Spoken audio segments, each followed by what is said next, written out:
All right, thanks. This is a video about this guy. I said to the guy, I said, listen, would you, concede to the fact that you have erred if I show you 100% proof beyond any doubt at all, right? Any doubt at all. There is zero doubt here. It's not something that, is in question. This is not a live issue that needs to be debated. No, this is like a real thing.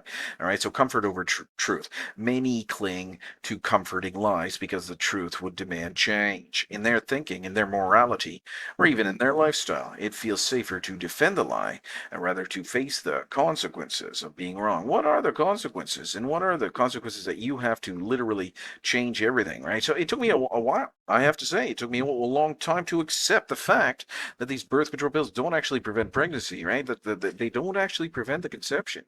That's the problem here. They don't actually prevent the conception at all, right? The baby can still be successfully conceived and then it causes early abortion. No, it doesn't cause early abortion. You're wrong. Talk to me when you're educated. Okay, well, your opinions do not matter, right? But it really is, this sort of spiritual or, occult or sort of witchcraft, mind control. I don't know what it is, man, but these people resist, correction, right? Because of their pride, right? The pride resists correction.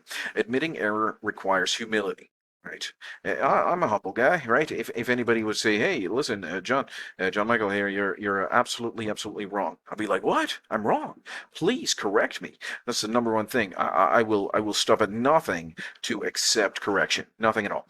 For some, the idea of conceding I was wrong feels like an attack on their pride. Instead of seeing correction as growth, they see it as defeat. So it is. Correction is 100% growth, and it is very valuable. Correction is not some sort of thing. Ah, gotcha. It's not a gotcha thing. It really is not.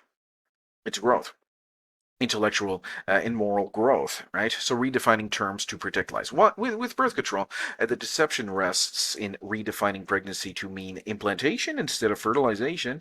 By clinging to this false definition, people can claim ignorance while ignoring the biological reality of human life, early human life, embryology, right? Willful blindness, right?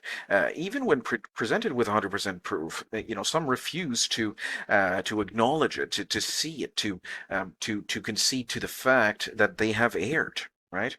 They fear the moral weight of the truth because acknowledging it would make them complicit in supporting or excusing harm. 100% complicit. Yeah, that is a great point here.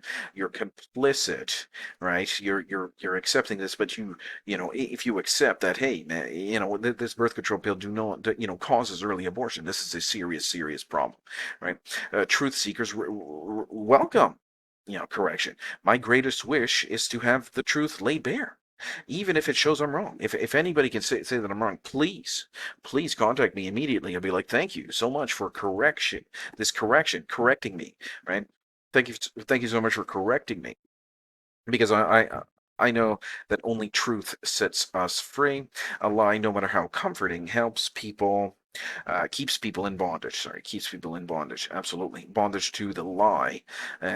So moral accountability. If the pill does not prevent ovulation, but instead allows conception, and then blocks implantation, which it does, right? It blocks the implantation, causes early abortion.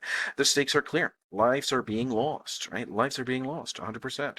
That truth, and it's far greater to the chemical or surgical abortion, right? That truth is too heavy for some people to accept, so they bury it under denial. It's too evil. It literally too evil. People cannot accept the fact that this type of evil actually exists, so they will just blind it from their own. They will strike it from their own. Worldview, right? They cannot accept it. Uh, the difference in heart posture. Some like Dean. This Dean guy. I was talking to this Dean guy, and he was like, "No, it does not prevent pregnancy. Sorry, it does not." Um, it does not allow conception, right? It does not, right? The pill will prevent conception 100% of the time. Well, it doesn't, right? I told him about the FDA and all this stuff. No. So some, like Dean, this Dean guy, prefers the soothing lie over the unsettling truth. I prefer correction because correction means aligning with reality and standing on solid ground, right? It's quite a bubble, right? The bubble is very, very thick, and the membrane of the bubble is extremely thick. And to prick it, people will do everything to repair their own bubble, right? You prick it a little bit, but they will repair their own bubble, and they will stop at nothing to for some it's impossible, right? They will never truly understand this incredible thing, right? But it is true. What I'm saying is true, right? But you know so if you accept it, that's the question. All right. Thanks for tuning in. That's all for today. I'll see you. Take care. Bye bye.